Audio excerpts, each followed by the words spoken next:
사람들은 그 아이가 죽었다고 믿었습니다. 불 속에서 흔적도 없이 사라졌다고요. 저 아이 그날 불에 타 죽은 줄 알았잖아요. 그렇게 모두가 믿었지. 하지만 27해 동안 잠긴 문은 기억을 숨기고 있었습니다. 저는 오늘 회장님의 금기를 톱으로 썰어버렸습니다. 여러분, 30년 동안 아무도 발을 들이지 못한 재벌 회장님의 비밀 창고가 있습니다. 저는 오늘 그 자물쇠를 부수고 들어갔어요. 손에는 날카로운 톱을 든 채로요. 경호원들이 제 멱살을 잡았습니다. 하지만 저는 멈출 수 없었어요. 그 안에서 나무가 울고 있었거든요. 제 이름은 한진우입니다. 올해 32이에요. 서광가구 저택의 가구 수리공이죠. 아침 6시 저는 평소처럼 저택 2층 복도를 걸었습니다. 오래된 서랍장 점검이 예정되어 있었어요. 그런데 이상한 냄새가 코를 찔렀죠. 곰팡이 냄새가 아니었습니다. 나무가 썩는 냄새도 아니에요. 이건 나무가 숨을 못 쉬고 있을 때 나는 냄새였어요. 저는 냄새를 따라 복도 끝까지 걸어갔습니다. 거기엔 낡은 철문이 있었어요. 자물쇠 3개가 채워져 있었죠. 문틈 사이로 그 냄새가 새어나왔습니다. 저는 주저없이 공구함에서 톱을 꺼냈어요. 자물쇠를 자르기 시작했죠. 드르륵 드르륵 쇠 가는 소리가 복도에 울렸습니다. 거기 뭐 하는 거야? 경호원 2명이 달려왔어요. 하나는 제 팔을 붙잡았고 다른 하나는 무전기를 들었습니다. 회장님, 큰일 났습니다. 수리공이 2층 창고 문을. 저는 마지막 자물쇠를 끊어냈어요. 문이 열렸습니다. 순간 숨이 멎는 줄 알았어요. 방 안 가득 쌓인 먼지, 거미줄이 덮인 작업대, 그리고 그 위에 놓인 소반 하나. 소반은 절반만 완성된 상태였습니다. 은행나무로 만든 것이었죠. 제 손이 저절로 소반에 닿았어요. 나무의 결을 따라 손가락을 움직였습니다. 이 나무 울고 있어요. 저는 중얼거렸죠. 습기가 나무 속 깊이 스며들어 있었습니다. 결이 뒤틀리고 있었어요. 조금만 더 두면 완전히 갈라질 상태였죠. 당장 손 떼. 뒤에서 고함이 들렸습니다. 오태섭 회장님이었어요. 74세 노인이 숨을 헐떡이며 계단을 올라오셨죠. 누가 이 방에 들어가라고 했나? 회장님의 목소리가 떨렸습니다. 분노인지 슬픔인지 알 수 없었어요. 저는 고개를 숙였습니다. 죄송합니다. 하지만 소반에서 손을 떼지 않았어요. 하지만 이 나무를 살려야 합니다. 회장님의 얼굴이 굳어졌어요. 뭐라고? 저는 천천히 설명했습니다. 이 은행나무는 최소 200년은 된 목재입니다. 결이 치밀하고 단단하죠. 하지만 지금 습기 때문에 속부터 뒤틀리고 있어요. 여기 이 부분. 저는 소반 다리 부분을 가리켰습니다. 결이 비틀어지는 게 보이시죠? 일주일만 더 두면 복구 불가능합니다. 회장님은 아무 말 없이 저를 쳐다보셨어요. 그 눈빛이 너무 슬퍼 보였습니다. 이건, 회장님의 목소리가 잠겼어요. 이건 내 아들이 만들던 거야. 방 안의 공기가 무거워졌습니다. 저는 그제야 깨달았어요. 이 방이 왜 금기였는지를요. 27년 전 내 아들 승현이가 이 소반을 만들다가.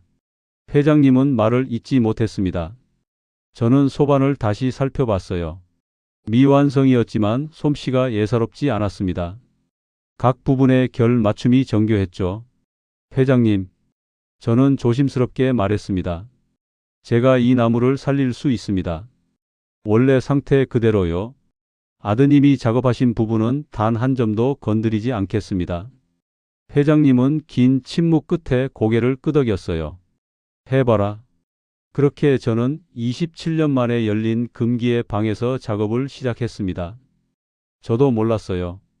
이 작업이 제 인생을 완전히 바꿔놓을 줄은요. 회장님은 팔짱을 낀 채 제 작업을 지켜보셨습니다. 옆에는 저택관리를 총괄하는 김 실장도 서 있었죠. 진우 씨, 정말 가능한 겁니까?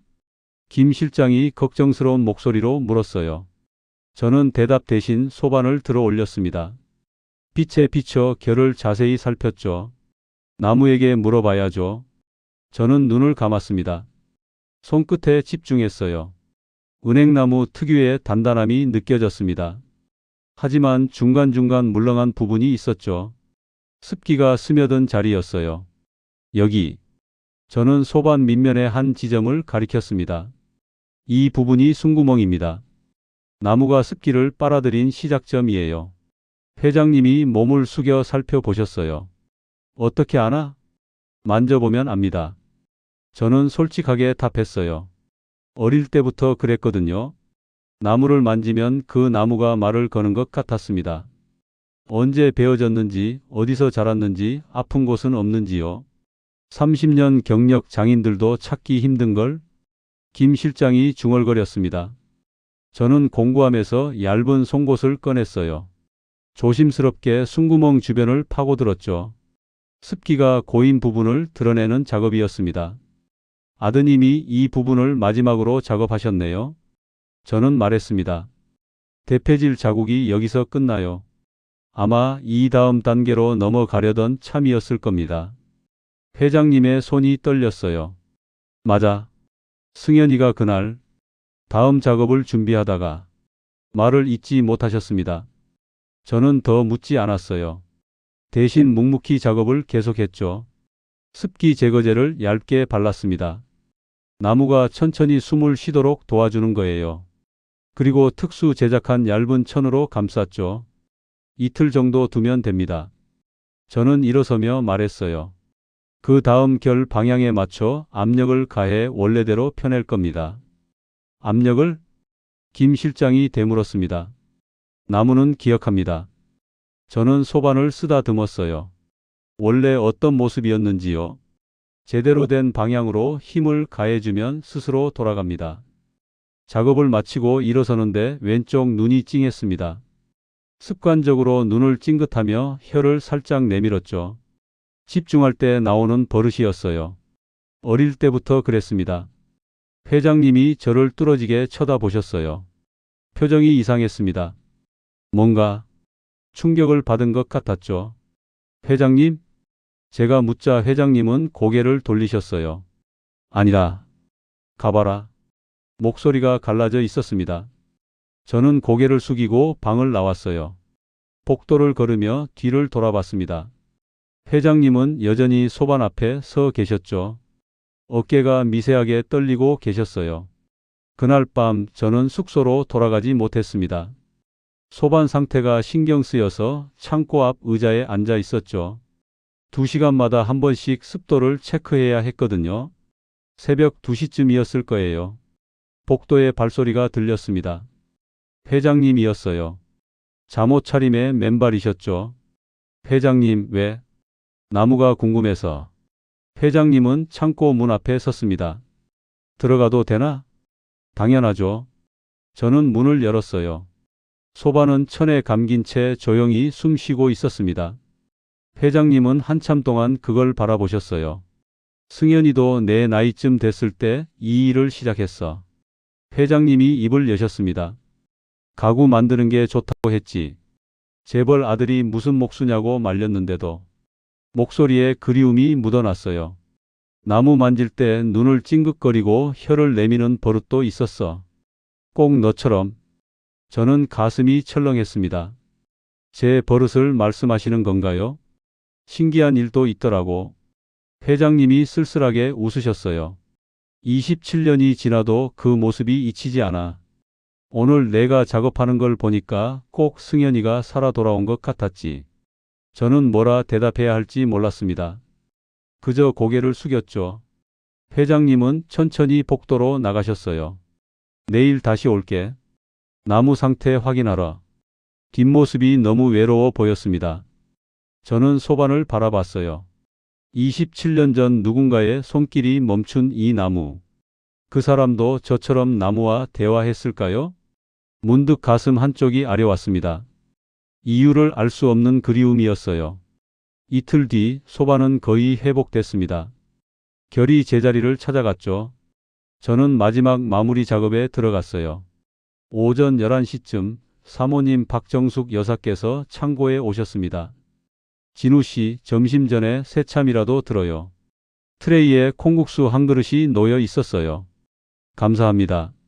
저는 황급히 손을 씻었습니다. 콩국수라니 얼마만인지 모르겠어요. 어릴 적 담양 장터에서 먹던 그 맛이었죠. 한 숟가락 떠서 입에 넣었습니다. 고소한 맛이 입안에 퍼졌어요. 하지만 뭔가 아쉬웠습니다. 사모님, 저는 조심스럽게 말했어요.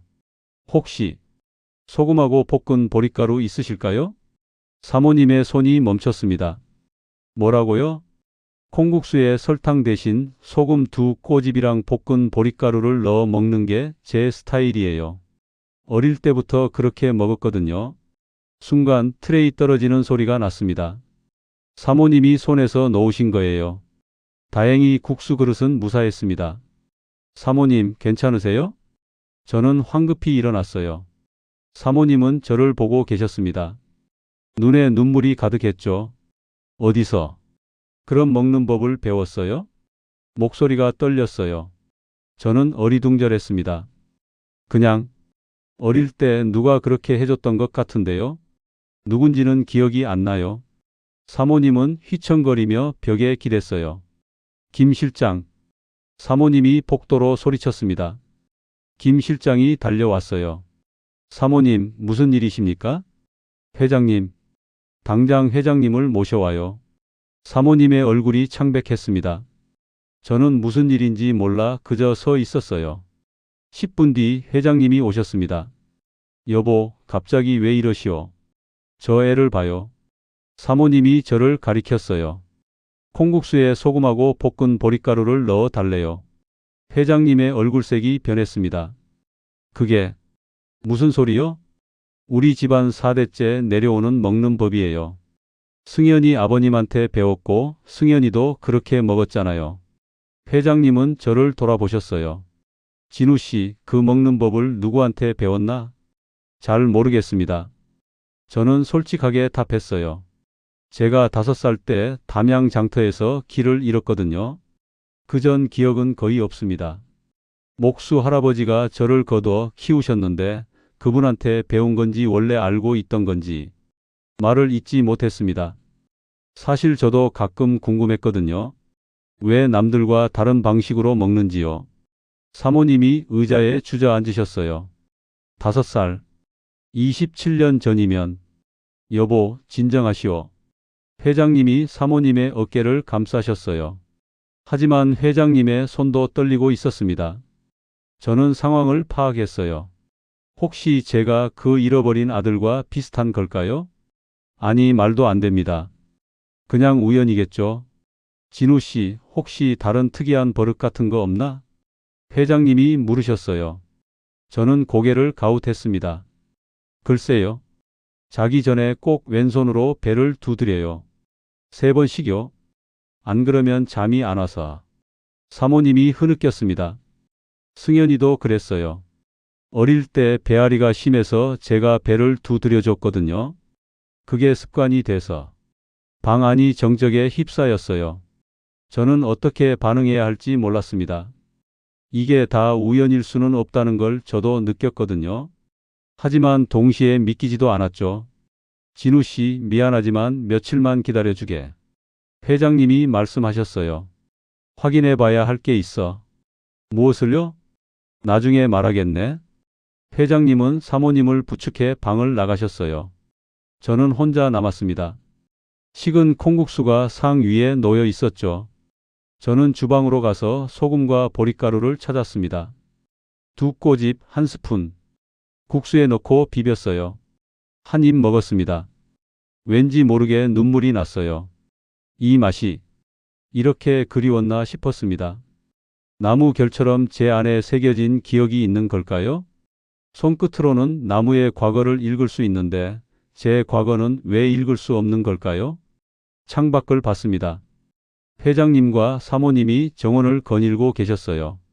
사모님은 계속 손수건으로 눈을 닦고 계셨죠. 저는 다시 소반으로 돌아갔습니다.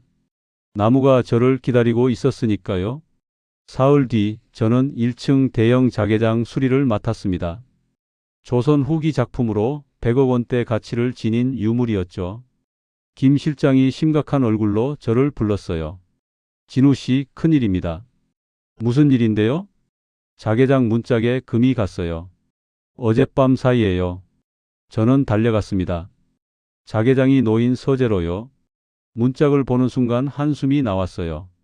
세로로 긴 금이 나 있었습니다. 이건, 저는 금간 부분을 자세히 살폈어요. 자개 조각들이 들떠 있었죠. 어떻게 된 거죠? 그걸 우리가 물어야죠. 뒤에서 날카로운 목소리가 들렸습니다. 오 상무였어요. 회장님의 조카이자 회사 상무이사죠. 당신이 관리하는 가구가 이 모양이 됐는데 할 말이 있나? 오 상무가 저를 노려봤어요. 죄송합니다. 제가 점검을 소홀히. 소홀히? 이게 소홀히로 끝날 일인가? 오 상무가 비웃었습니다. 100억짜리 유물이 당신 손에서 망가졌어. 이건 업무상 과실이야. 김 실장이 끼어들었어요. 상무님, 진우 씨는 이 자개장을 건드린 적이 없습니다. 어제 점검 일정에도 없었고요. 그럼 혼자 금이 갔다는 거야? 말이 되나? 오 상무가 코웃음 쳤어요. 저는 자개장을 더 자세히 봤습니다. 뭔가 이상했어요. 금이 간 부분에 나무 결을 손으로 더듬었죠. 이건 자연적으로 생긴 게 아닙니다. 뭐? 오 상무의 목소리가 높아졌어요. 무슨 소리야? 금 간 부분을 보세요. 나무 결 방향과 반대로 금이 갔어요. 습도나 온도 변화로는 이렇게 금이 갈 수 없습니다. 저는 일어섰어요. 누군가 인위적으로 힘을 가했을 때만 가능한 균열입니다. 김 실장이 헛기침을 했습니다. 그럼 누가 고의로? 그리고 이상한 게 또 있어요. 저는 자개장 안쪽을 들여다봤어요. 이 자개장 진품이 아닙니다. 순간 서재가 조용해졌어요. 오 상무의 얼굴이 굳었습니다. 지금 무슨 헛소리를 하는 거야? 자개 뒷면을 보세요.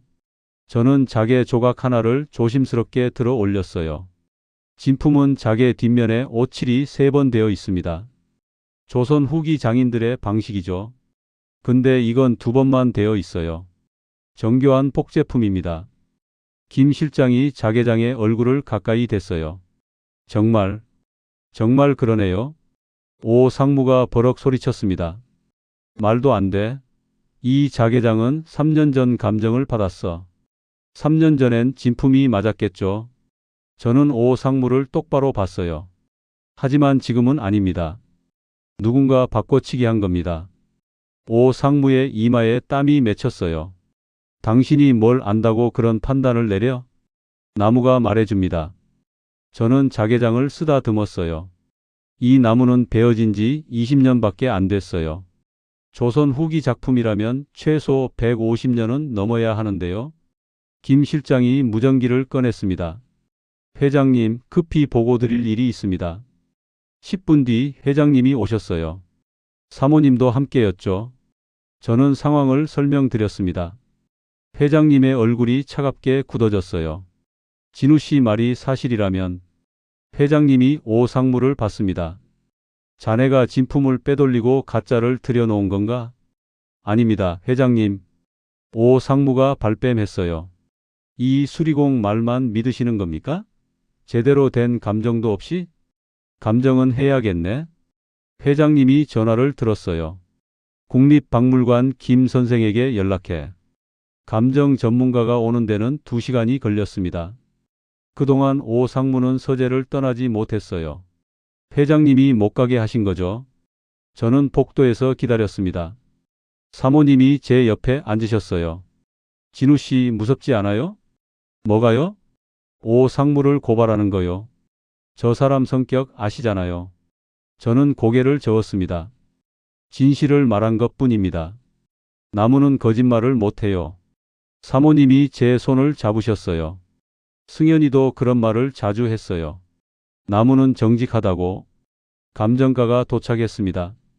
1시간 동안 자개장을 조사했죠. 결과는 제 말이 맞았어요. 복제품입니다. 그것도 매우 정교한요. 진품은 어디 갔습니까? 회장님이 오 상무를 쳐다봤어요. 대답해 보게.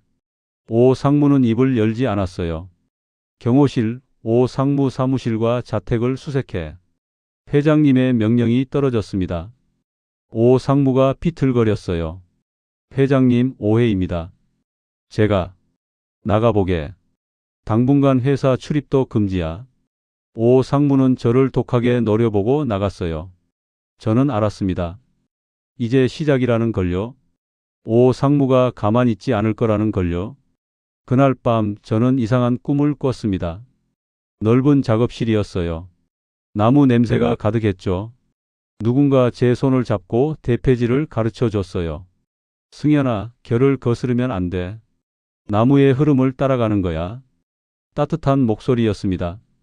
저는 고개를 들어 그 사람을 보려 했어요. 하지만 얼굴이 흐릿했죠. 아빠, 나 이거 만들고 싶어. 제 목소리였는데 제 목소리가 아니었어요. 어린아이 같았습니다. 뭘 만들고 싶은데? 나무집이요. 엄마 아빠랑 나랑 살 수 있는 작은 집? 그래, 만들어 보자. 아빠가 도와줄게. 그 순간 작업실에 불이 났어요. 연기가 차올랐죠. 승현아. 누군가 소리쳤어요. 뜨거웠습니다. 무언가 제 옆구리를 찢었어요. 으악. 저는 비명을 지르며 깼습니다. 온몸이 땀으로 젖어 있었어요. 오른쪽 옆구리가 쑤셨습니다. 저는 옷을 걷어 올렸어요. 번개 모양 화상 흉터가 있었죠. 어릴 때부터 있던 거예요. 어떻게 생긴 건지 몰랐습니다. 목수 할아버지도 모르신다고 했거든요. 꿈이 너무 생생했어요. 저는 잠을 이룰 수 없었습니다. 새벽 4시 저는 일어나 저택 2층으로 갔어요. 그 창고요. 아들의 작업실이었던 곳이요. 문을 열고 들어갔습니다. 작업대 위에 소바는 완전히 회복돼 있었어요. 아름다웠습니다. 저는 작업실 구석을 살폈어요. 먼지 쌓인 서랍들을 하나씩 열었죠. 세 번째 서랍에서 낡은 종이 뭉치를 발견했습니다. 도면이었어요. 펼쳐봤습니다. 이건 나무집 설계도였어요. 꿈에서 봤던 그 집이었죠. 절반만 그려져 있었습니다. 나머지는 빈 공간이었어요. 저는 도면을 들고 작업대에 앉았습니다. 연필을 집었어요. 손이 저절로 움직였습니다. 지붕 구조를 그렸어요. 석갈의 간격을 계산했죠. 기둥 위치를 표시했습니다. 창문 크기를 정했어요. 1시간 뒤 도면이 완성됐습니다.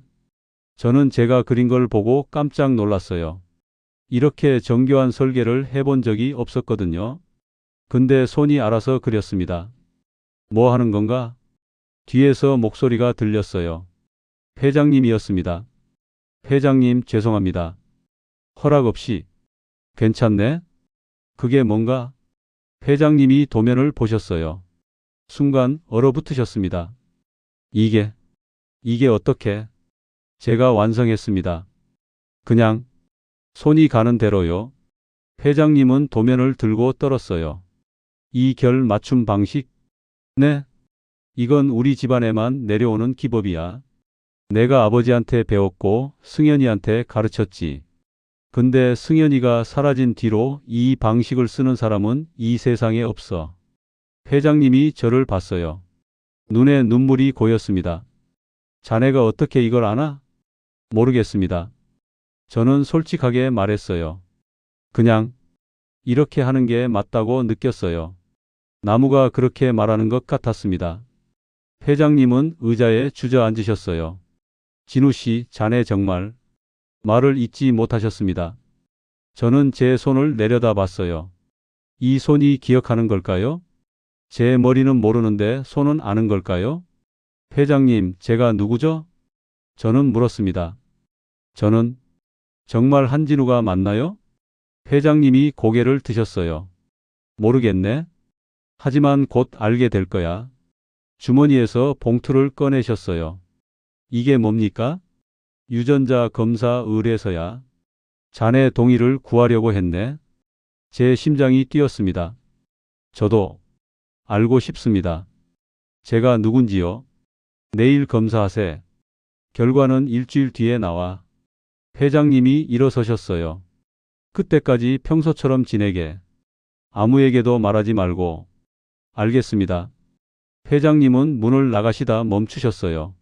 진우 씨. 네. 자네가 누구든 자네는 훌륭한 목수야. 그건 변하지 않아. 그 말에 가슴이 뭉클했습니다. 저는 다시 도면을 봤어요. 미완성이었던 꿈이 완성돼 있었습니다. 이상하게도 눈물이 났어요. 왜 우는지 몰랐습니다. 그냥 슬펐어요. 오래 잃어버렸던 뭔가를 찾은 것 같으면서도 아직 찾지 못한 것 같았습니다. 창밖이 밝아오고 있었어요. 새로운 하루가 시작되고 있었죠. 저는 도면을 조심스럽게 접었습니다. 가슴 깊은 곳에 간직할 비밀처럼요. 유전자 검사를 한 지 사흘째 되는 날이었습니다. 그날 밤 큰 태풍이 왔어요. 저는 저택 곳곳의 창문을 점검하고 있었죠. 빗소리가 귀를 때렸습니다. 진우 씨, 김 실장이 소리쳤어요. 3층 서재 천장에서 물이 셉니다. 저는 달려갔어요. 서재 바닥에 물웅덩이가 생기고 있었습니다. 천장 한쪽에서 물이 뚝뚝 떨어졌죠. 지붕 기와가 깨진 것 같습니다. 저는 빗속을 뚫고 밖으로 나갔어요. 사다리를 타고 지붕으로 올라갔습니다. 미끄러웠어요. 한 발 한 발 조심스럽게 옮겼죠. 기와 두 장이 깨져 있었습니다. 빗물이 그 사이로 쏟아졌어요. 저는 가져온 방수포를 펼쳤습니다. 근데 바람이 너무 세서 날아갈 것 같았죠. 몸으로 눌러야 했어요. 옷이 흠뻑 젖었습니다. 차가운 빗물이 피부를 파고들었어요. 진우 씨 위험합니다. 내려오세요. 아래서 김 실장이 소리쳤어요. 조금만 더요. 저는 방수포를 기와에 고정시켰습니다. 끈으로 단단히 묶었죠. 이제 물은 새지 않을 거예요. 저는 사다리로 내려왔습니다. 현관으로 들어서는 순간 온몸이 떨렸어요.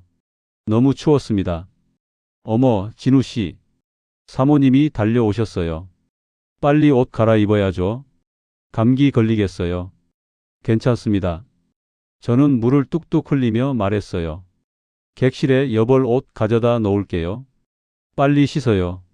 사모님이 재촉하셨습니다. 저는 객실로 갔어요. 젖은 옷을 벗었습니다. 거울에 제 모습이 비쳤죠. 옆구리에 흉터가 선명했어요. 번개 모양의 화상이었습니다. 저는 흉터를 만졌어요. 꿈속에서 느꼈던 뜨거움이 떠올랐습니다. 그때 문이 벌컥 열렸어요. 진우 씨 수건. 회장님이었습니다. 회장님은 제 옆구리를 보고 얼어붙으셨어요. 수건이 바닥에 떨어졌습니다. 그게 회장님의 목소리가 떨렸어요. 저는 황급히 옷으로 가렸습니다. 죄송합니다. 문을 잠그지 않아서. 회장님은 저를 뚫어져라 쳐다보셨어요. 그 흉터, 언제 생긴 건가? 어릴 때부터 있었습니다. 어떻게 생긴 건지는 몰라요. 회장님이 다가오셨어요. 보여줄 수 있나? 저는 옷을 내렸습니다. 회장님은 떨리는 손으로 제 흉터를 만지셨어요. 27년 전. 회장님의 목소리가 갈라졌어요. 작업실에 불이 났어. 승현이가 안에 있었지. 내가 뛰어들어가 꺼냈는데 옆구리에 불타는 목재가 떨어졌었어. 똑같은 자리야. 번개 모양으로. 회장님이 무릎을 꿇으셨습니다. 승현아. 회장님. 저는 황급히 회장님을 부축했어요. 아직 확실하지 않습니다. 검사 결과를 봐야죠. 아니야. 회장님이 고개를 저으셨어요. 이미 알아. 내가 내 아들이야. 내 승현이가 맞아. 눈물이 뺨을 타고 흘렀습니다. 저는 뭐라 말해야 할지 몰랐어요. 사모님이 뛰어 들어오셨어요. 여보, 무슨 일이에요? 사모님은 제 옆구리를 보셨습니다. 그리고 그 자리에 주저앉으셨죠. 승현이, 우리 승현이. 두 분이 우셨어요. 저는 그저 서 있었습니다. 가슴이 벅차올랐어요. 이상했습니다. 처음 보는 분들인데 왜 이렇게 그리운지요? 왜 이렇게 마음이 아픈지요? 엄마, 아빠, 제 입에서 말이 나왔어요. 무의식적으로 나온 말이었습니다. 그 순간 제 안에서 뭔가 터졌어요. 기억의 문이 조금 열린 것 같았습니다. 어렴풋이 보였어요. 따뜻한 작업실, 나무 냄새, 부드러운 손길. 내 아들. 회장님이 저를 안으셨어요. 사모님도 저를 끌어안으셨죠. 저는 두 분의 품에서 울었습니다. 27년 만에 찾은 집이었어요. 빗소리가 점점 잦아들고 있었습니다. 폭풍이 지나가고 있었죠. 저는 알았어요. 제 인생의 폭풍도 이제 끝나가고 있다는 걸요. 다음 날 아침 저는 눈을 떴습니다. 객실 침대에 누워 있었어요. 어젯밤 일이 꿈 같았습니다. 문을 두드리는 소리가 났어요. 진우 씨, 회장님이 부르십니다. 김 실장의 목소리였어요. 저는 서둘러 옷을 입고 나갔습니다. 회장님 서재에 도착했죠. 문을 여는데 심장이 뛰었어요. 안에는 회장님과 사모님이 계셨습니다. 그리고 낯선 남자 한 명이 더 있었어요. 진우 씨, 이쪽은 김 변호사야. 회장님이 소개하셨어요. 유전자 검사 결과를 가지고 오셨네. 검사 결과요? 저는 숨을 삼켰습니다. 변호사가 봉투를 꺼냈어요. 결과부터 말씀드리겠습니다. 변호사가 서류를 펼쳤습니다. 유전자 일치도 99.9%입니다. 한진우 씨는 오태섭 회장님과 박정숙 여사님의 친자가 확실합니다. 순간 방 안이 조용해졌어요. 사모님이 흐느꼈습니다. 회장님은 눈을 감으셨죠. 저는 뭐라 말해야 할지 몰랐어요. 27년을 회장님이 입을 여셨어요. 27년을 찾아 헤맸네. 미안하다, 승현아. 아빠가 너를 잃어버렸어. 아니에요. 저는 고개를 저었습니다. 제가 길을 잃은 겁니다. 사모님이 제 손을 잡으셨어요. 이제 괜찮아. 이제 집에 왔으니까. 그때 문이 벌컥 열렸습니다. 오 상무였어요. 회장님, 이게 무슨 소리입니까? 오 상무가 소리쳤어요.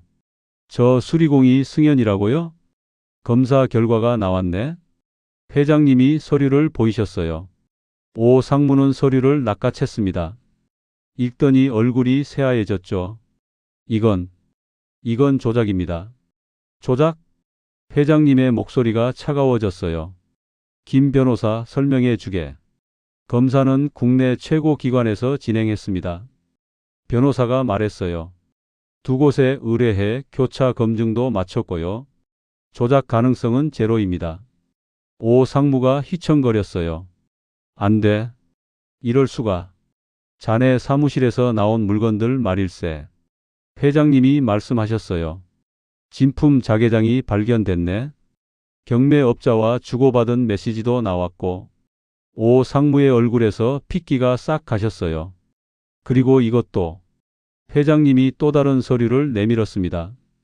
DNA 검사 결과지 위조 시도 정황이야. 자네가 매수하려 했던 검사실 직원이 우리 측에 제보했네. 회장님.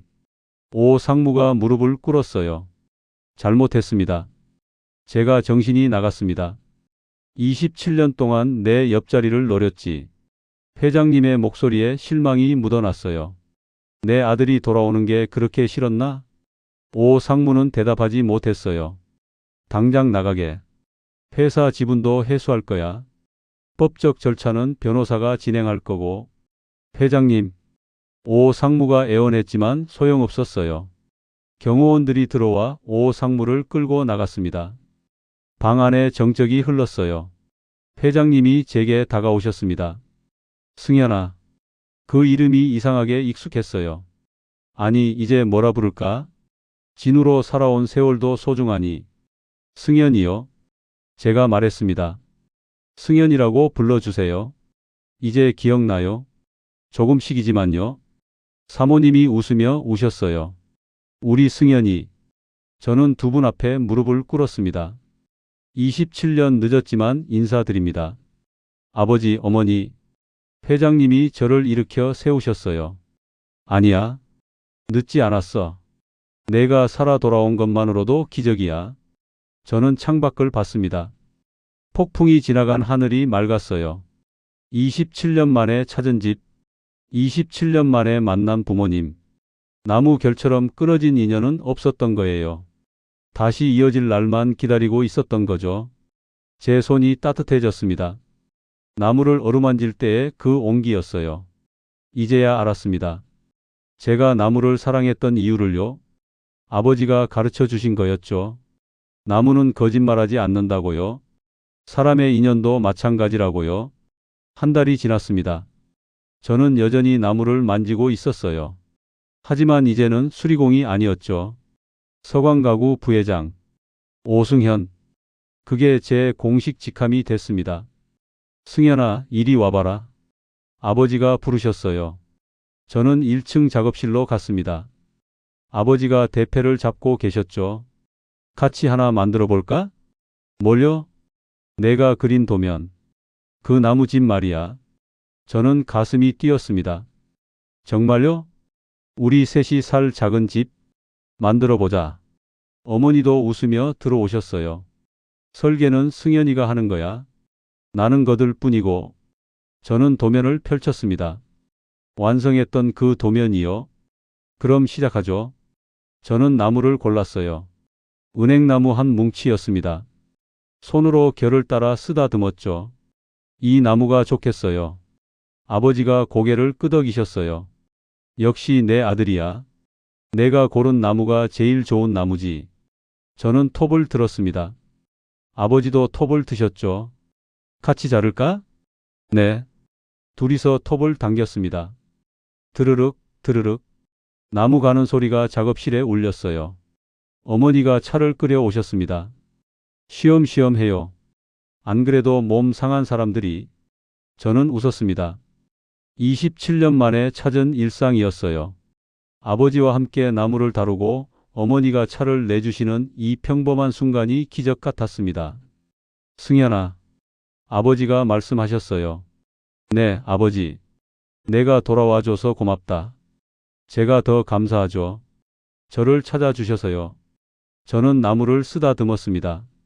나무의 결이 느껴졌어요. 결은 거짓말을 하지 않습니다. 제 인생의 결도 거짓말하지 않았어요. 끊어진 것 같았지만 이어져 있었죠. 찾아줄 사람을 기다리고 있었던 겁니다. 회장님, 죄송하지만 김 실장이 들어왔어요. 기자들이 와 있습니다. 인터뷰 요청이 쇄도하고 있고요. 아버지가 저를 봤어요. 어떻게 할래? 내 결정을 존중하마. 저는 고개를 저었습니다. 나중에요.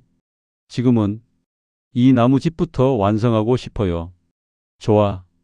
아버지가 웃으셨어요. 세상은 기다려줄 거야. 저는 다시 톱을 들었습니다. 나무의 결을 따라 천천히 잘랐죠. 조급할 것 없었습니다. 27년을 기다렸는데 며칠쯤이에요. 저는 왼쪽 눈을 찡긋하며 혀를 내밀었어요. 집중할 때 나오는 버릇이었죠. 아버지도 똑같이 하고 계셨습니다. 어머니가 우리를 보며 웃으셨어요. 둘이 똑같아. 꼭 복사한 것 같다니까. 저는 행복했습니다. 이 순간이 영원했으면 싶었어요. 나무를 자르는 소리, 부모님의 웃음소리, 창밖의 햇살. 모든 게 완벽했습니다. 승현아, 여기 좀 봐라. 아버지가 나무의 한 부분을 가리키셨어요. 이 결을 어떻게 처리할래? 저는 자세히 봤습니다. 나무가 말을 걸어왔어요.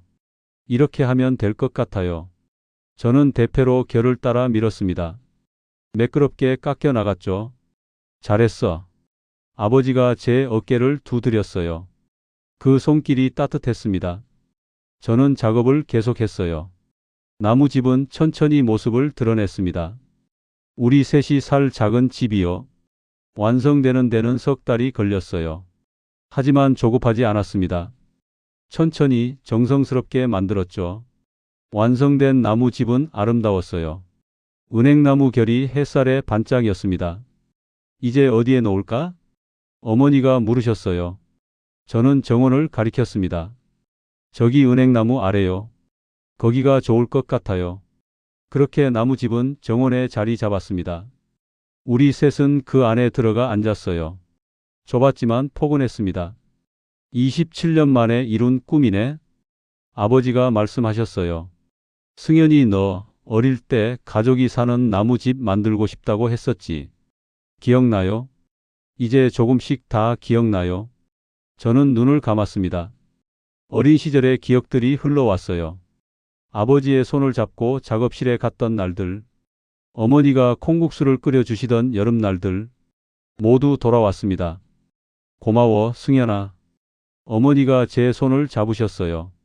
내가 살아서 돌아와줘서 제가 더 감사해요. 저를 포기하지 않으셔서요. 우리는 한참을 그렇게 앉아 있었어요. 나무향이 우리를 감쌌습니다.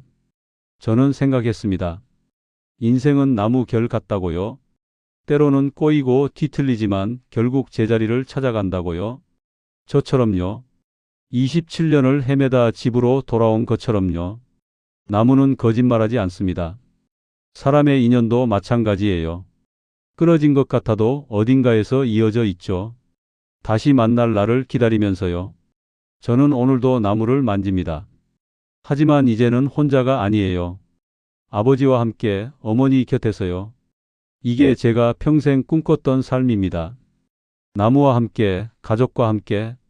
오늘 이야기가 여러분의 가슴에 따뜻한 결 하나를 남겼다면 좋겠습니다. 인연은 나무 결처럼 끊어지지 않는다는 것을요.